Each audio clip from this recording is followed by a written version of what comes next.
Welcome to mega 9. నా పేరు రహీం. భారత్ పాకిస్తాన్ మధ్య యుద్ధ మేఘాలు కమ్ముకున్న వేళ తీవ్ర విషాదం చోటు చేసుకుంది. కశ్మీర్ బార్డర్ లో పాక్ సైన్యం భారత పోస్టులపై కాల్పులతో విరుచుకుపడుతోంది.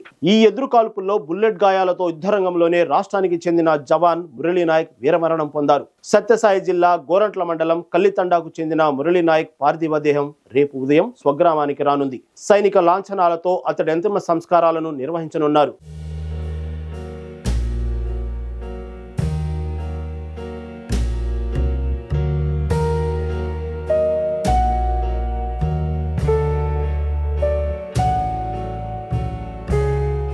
వీర జవాన్ మురళీ నాయక్ మృతితో గ్రామంలో విషాద ఛాయలు అలుముకున్నాయి. కొడుకు మరణ వార్త తెలిసిన తల్లి, కుటుంబ సభ్యులు ఒక్కసారిగా కన్నీరు మున్నీరవుతున్నారు. అల్లారు ముద్దుగా పెంచిన ఒకే ఒక్క కొడుకు అకాల మరణాన్ని ఆ తల్లి గుండె తట్టుకోలేకపోతోంది.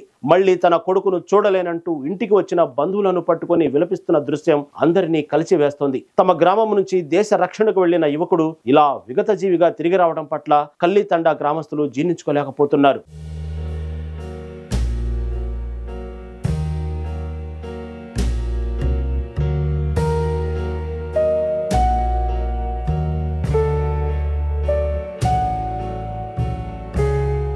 మురళీ నాయక్ 2022 అక్టోబర్లో మొదటిసారి అగ్నివీర్కు సెలెక్ట్ అయ్యారు. మహారాష్ట్రలోని నాసిక్లో విధులు నిర్వహించేవాడు. ప్రస్తుతం జమ్మూ కాశ్మీర్ బార్డర్లో విధులు నిర్వహిస్తుండగా గురువారం రాత్రి చొరబాటుదారులను అడ్డుకునే క్రమంలో జరిగిన ఎదురుకాల్పుల్లో మురళీ నాయక్ చనిపోయాడు.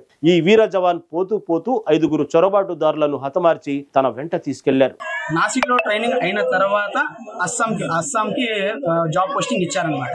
అస్సాంలో 1 year జాబ్ చేశాడు. ఆ అస్సాంలో 1 year జాబ్ చేసిన తర్వాత మళ్ళా పంజాబ్కి ట్రాన్స్ఫర్ చేశారనమాట.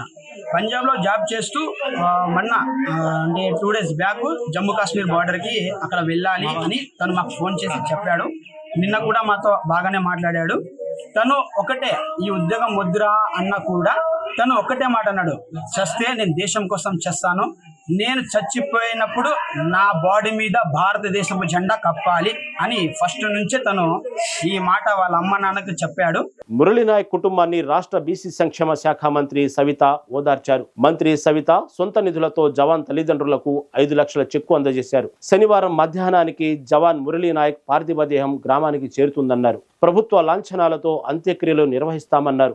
యువతలో స్ఫూర్తిని నింపే విధంగా జవాన్ విగ్రహాన్ని త్వరలో ఏర్పాటు చేస్తామన్నారు. అనంతరం రాష్ట్ర ముఖ్యమంత్రి చంద్రబాబు నాయుడు జవాన్ తల్లిదండ్రులను ఫోన్లో ఓదార్చారు. మాతృభూమి కోసం ప్రాణాలర్పించిన మురళీ త్యాగాన్ని దేశమంతా గుర్తు పెట్టుకుంటుందని అన్నారు. వీర మరణాన్ని జాతి మరిచిపోదని డిప్యూటీ సీఎం పవన్ కళ్యాణ్ అన్నారు. మురళీ నాయక్ ఆత్మకు శాంతి చేకూరాలని ప్రార్థిస్తున్నానన్నారు. కానీ చరిత్రలో సూర్యచంద్రులు ఉన్నంత కాలము అలవలేని వారు కొంతమందే ఉంటారు. మన చరిత్ర ఈ రోజుకి స్వాతంత్రం కోసం ఎంతో మంది పోరాటం త్యాగం చేస్తుంది.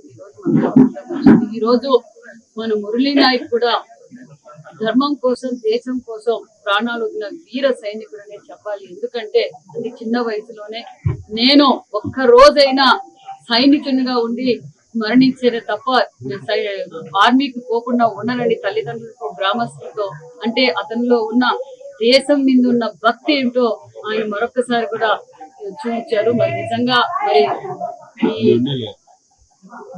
సత్యసాయి జిల్లా పెనుగొండ నియోజకవర్గం గోరెంట్ల మండలంలోని తల్లితాండ శ్రీరాములు నాయక్ జ్యోతిబాయికి ఉన్న ఏకైక సంతానం మురళీ నాయక్. మరి మురళీ నాయక్ వారి బాధ అయితే నిజంగా చెప్పరాని బాధ. కానీ ఒక పక్క వాళ్ళు నిజంగా నా కొడుకు ఈ దేశం కోసం ప్రాణాలు ఇచ్చామన్న ధైర్యంగా కూడా ఉంటున్నారు. అదే విధంగా ఆ తల్లిదండ్రులకు కూడా నిజంగా మనం అందరం రుణపడి ఉండాలని కూడా తెలియజేస్తున్నాం. ఎందుకంటే వారు చేసిన త్యాగం అంతా ఇంత కాదు. మరి ఇప్పుడు ముఖ్యమంత్రి గారు కూడా మాట్లాడి వాళ్ళ తల్లిదండ్రులు పరామర్శించి వాళ్ళకి వెళ్ళలేలా ఈ కుటుంబానికి ఎప్పుడు అండగా ఉంటామని కూడా తెలియజేస్తూ, అంతేకాకుండా ఇది అందరూ స్ఫూర్తిగా తీసుకోవాలి. ఎందుకంటే దేశం కోసం ఆస్తులు, ప్రాణాలు వదలటానికి మనం అంతా సిద్ధంగా ఉండాలి.